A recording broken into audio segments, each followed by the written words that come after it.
বন্ধুরা, তোমরা আশা করি সবাই ভালো আছো। নতুন একটা ব্লগে তোমাদেরকে স্বাগত জানাচ্ছি। আজকে একটা নতুন রেসিপি বানাবো। চলো কিভাবে কি করব তোমাদের সঙ্গে শেয়ার করব। রেসিপিটির নাম হলো ওটসে উপমা। কি করে বানাবো তোমাদের সঙ্গে শেয়ার করতে আসলাম। চলো, প্রথমেই আমি কড়াইটা গরম করে সামান্য পরিমাণে তেল দিয়ে কাঁচা বাদামগুলোকে ভেজে নিয়েছি নুন দিয়ে। তারপরেই বাদামগুলো তুলে নিয়েছি। এরপরে আমি ডুমডুম করে আলু কেটে রেখেছিলাম, সেই আলুগুলোকে নুন আর হলুদ দিয়ে ভেজে নেব।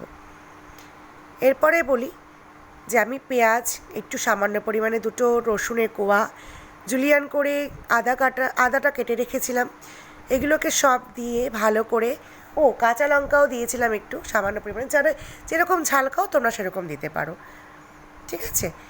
আর ওটাকে ভালো করে নাড়াচাড়া করে তার মধ্যে একটু হালকা ধনের গুঁড়ো দিয়েছিলাম, সামান্য পরিমাণে একটু চিনি দিয়েছিলাম, যেহেতু আমি একটু চিনি ভালোবাসি খেতে তার জন্য দিয়েছি। তোমরা এটাকে স্কিপ করতে পারো।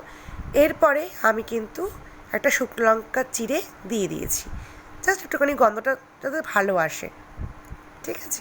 এরপরে ওটসগুলোকে দিয়ে দিয়েছি। তোমরা যেরকম ওটস খেতে চাও সেরকম পরিমাণের তোমরা ওটস নেবে। ওটসটা দিয়ে ভালো করে নাড়াচাড়া করে সামান্য পরিমাণে জল দিয়ে, জলটা কিন্তু অল্প অল্প করে দেবে যাতে না কাদা কাদা না হয়ে যায়, ঠিক আছে। অল্প অল্প পরিমাণে জল দিয়ে ঢেকে ঢেকে আমি কিন্তু এটা বানিয়ে ফেলেছি। আর নামানোর সময় আমি কস্তুরি মেথিটা হাতে ক্রাশ করে একটু ছিটিয়ে দিয়েছি ওপর দিয়ে। তোমরা যদি চাও দিতে পারো, আর নাহলে স্কিপ করে যেও, অসুবিধা নেই। কিন্তু এটা একবার ট্রাই করে দেখো, আমার কিন্তু দুর্দান্ত লেগেছে খেতে। সকাল বিকাল নাস্তা হিসাবে ভীষণ সুন্দর খেতে এই খাবারটি, ঠিক আছে।